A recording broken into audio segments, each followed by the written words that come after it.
우리 보호자님께서 방법을 알려드렸을 때 할 수 없어요. 왜 할 수 없다라고 말씀드리냐면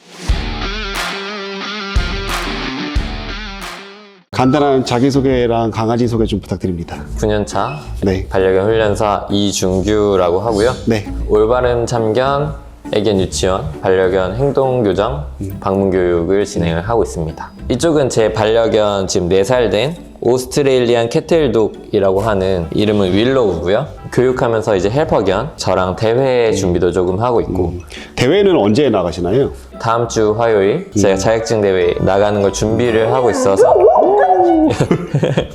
요즘 교육을 엄청 열심히 하고 있어요.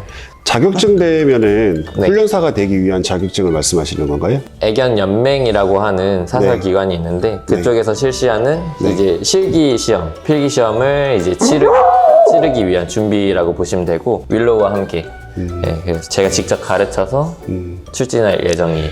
훈련사 자격증은 국가 자격증인가요? 아니요, 아직은 국가 자격증은 아니고요. 애견 연맹의 그런 연맹의. 사설 자격증이라고 보시면 돼요. 국가 자격증이 된다는 소문이 있던데 네. 그거는 언제쯤 될까요? 들리는 이야기에 따르면 2024년 정도 NCS 국가 실무표준 그런 형태로 국가 자격증이 나온다고 하는데 확정된 게 없어서 조금은 더 기다려봐야 될 것 같습니다. 어떻게 하다가 훈련사의 길로 접어들게 되셨나요? 어렸을 때부터 동물을 되게 좋아했는데 다들 비슷할 거예요. 다 동물을 좋아해서 시작을 한다고 하는데 네. 저는 또 이제 부모님의 기대치도 있고 하니까 처음에는 목표를 수의사로 잡았던 것 같아요. 네. 네. 생각보다 공부머리는 아니었던 거죠. 공부머리보다는 제가 워낙 활동적이고 이러니까 내가 조금 더 잘할 수 있는 쪽으로 재능을 살리면 되지 않을까 판단을 하고 반려동물 학과가 있는 전문학교에 들어가게 돼요.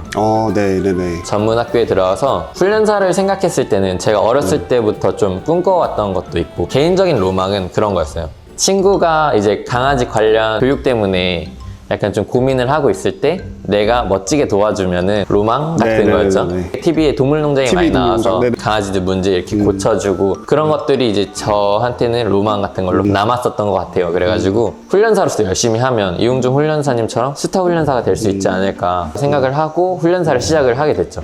훈련 센터를 찾아오시는 분들은 네. 대부분 어떤 분들이 많이 찾아오시나요?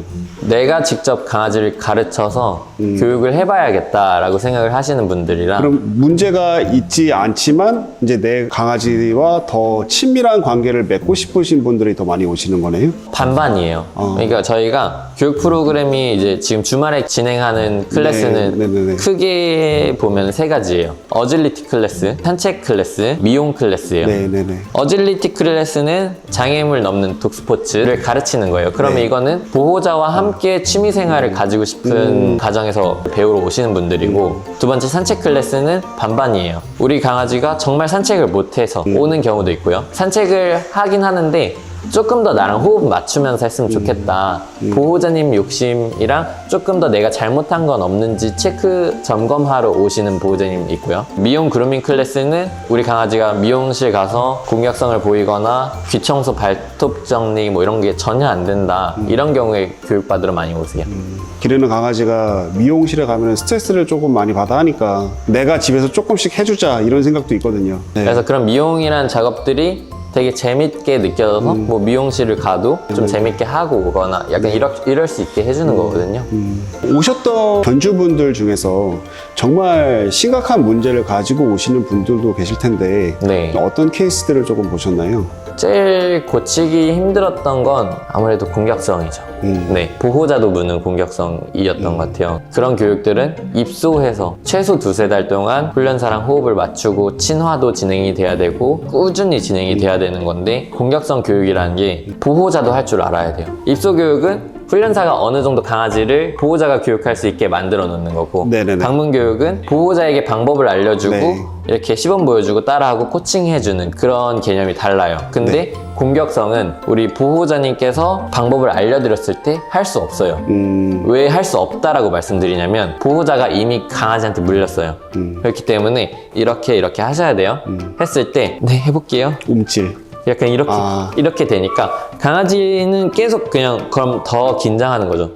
보호자 긴장하는 거 봤을 때는 이것도 나한테 뭐 한다 이렇게 느끼기 때문에 공격성이 더 심해지고 저는 보호자도 무는 공격성이 제일 곤란하고 난처했던 것 같아요. 그러면 그런 케이스가 의뢰가 들어오면 네. 굉장히 오랜 시간을 거쳐서 이제 코칭을 하고 상담을 하고 하셔야겠네요. 네네. 오랜 시간 걸리는데 TV에서 홍보되는 그런 방식은 1회 교육을 했더니 완치가 됐더라. 네, 이런 걸 기대하고 교육을 신청해 주시다 보니까 제가 전화 상담을 할 때도 이런 교육 같은 경우에는 평균 3, 4개월 정도 생각을 하셔야 되고 네. 일주일에 한 번씩 정도는 받으셔야 된다. 그런데 이제 사실 방문 교육 비용이 만만치가 않잖아요. 그렇기 때문에 일단 1회 정도 받아보고 앞으로 교육 진행을 한번 결정을 해보겠습니다 하고 첫 교육을 받고 나서 되게 많이 절망을 하시죠. 가능성이 그 첫 번째 교육부터 나오지 않으니까. 네네네. 네. 한 번만 전문적인 훈련사님이 오셔서 봐주시면 좋아지겠지라고 막연하게 저도 생각을 했던 것 같아서 네. 좀 반성을 하게 되는 생각. 그러면은 훈련 같은 경우에는 보통 뭐 원데이 클래스로 진행을 많이 하세요? 아니면 이제 뭐 코스가 있는 건가요? 생각보다 그룹 클래스에 대한 수요가 그렇게 막 크진 않아가지고 네. 저희가 시작한 지도 얼마 안 됐고 이 반려견에게 맞춰서 이렇게 교육을 진행을 하고 있어요. 오늘은 발톱깎기다. 그럼 발톱깎기를 하고 싶은 보호자님들이 뭐 한 3, 4팀 정도 이렇게 오시면 좋은데 발톱깎기? 오늘 그러면 발톱깎기는 잘하니까 안 가야지. 양치질? 양치질은 와야겠다. 이렇게 되기 때문에 지금은 그룹 클래스 합니다. 이렇게 오늘은 미용 그루밍 클래스를 할 거예요. 이렇게 하고 2팀 오면은 이제 각각 이렇게 좀 봐드리고 선생님 오늘 저는 이게 좀 하고 싶어요. 좀 맞춰서 진행을 하고 어질리티 클래스도 난이도에 맞게 우리 뭐 어떤 강아지들은 허들 넘는 거 하면 어떤 강아지는 터널 들어가는 거 하고 어떤 강아지는 그거 섞어서 하고 강아지에 맞게 좀 난이도를 조정을 해주는 것 같아요. 사실 제일 궁금한 거는 훈련 비용일 것 같은데 네. 훈련 비용을 어느 정도를 생각을 하고 오면 될까요? 사실 비용이 천차만별이라서 업체별로 되게 달라요. 그룹 클래스는 1시간 정도 진행이 되고 비용은 회당 5만 원 정도. 그리고 1대1 클래스 같은 경우에는 1시간에 10만 원 정도. 그 정도는 생각을 하고 오셔야 돼요. 방문 교육은 조금 더 간다고 보면 되겠죠? 네네. 아무래도 2시간으로 진행이 되다 보니까 2시간 교육에 출장비까지 합쳐서 23만 원 정도 교육비를 받고 있어요. 가격대가 있긴 하지만 평균적인 업체에서 좀 합당한 비용을 찾았을 때 저는 그 정도로 책정을 했고요. 안자를 가르치려고 하면 간식을 위쪽으로 들게 되면 무게중심이 위로 가게 되면서 이렇게 고개가 위로 들리면서 엉덩이가 무거워지고 그 동시에 이렇게 앉게 되는 모습이 나와요. 근데 이제 앉아있을 때 보상을 줘야 되는데 일어서는 경우가 있어요. 일어서는 경우에는 보상을 주면 안 되고 앉아있을 때 정확하게 보상을 해주면 안자를 가르칠 수가 있어요. 엎드려를 가르칠 때는 앉아있는 상태에서 가르치는 게 조금 편해요. 뒷다리가 앉아있는 상태에서 앞다리만 좀 엎드리게 하는 게 조금 더 가르치기가 편하겠죠. 그래서 간식을 밑으로 루어링을 하는 거예요. 유도를 하는 거예요. 밑으로 이렇게 앞으로 살짝 당겨주면서 간식을 밑으로 내려주면 엎드려를 할 수가 있어요. 이건 좀 잘하는 아이들이고 잘 못하는 아이들을 엎드려를 가르칠 때는 앉아. 이 밑으로 들어오게 하면서 어쩔 수 없이 엎드려를 이렇게 할 수밖에 없게 가르쳐주는 방법도 있어요. 손을 가르칠 때는 처음부터 이렇게 손 했을 때 주는 아이들도 있기는 하지만 이런 식으로 간식을 안 줘보는 거예요. 안 주면 핥아보다가 방금 손 주는 거 보셨나요? 그럼 나중에는 옳지, 잘했어. 약간 이렇게 되는 거죠. 내가 간식을 못 먹는 이유가 손을 주면 손바닥이 열리는구나 생각을 하게 하는 거예요. 옳지.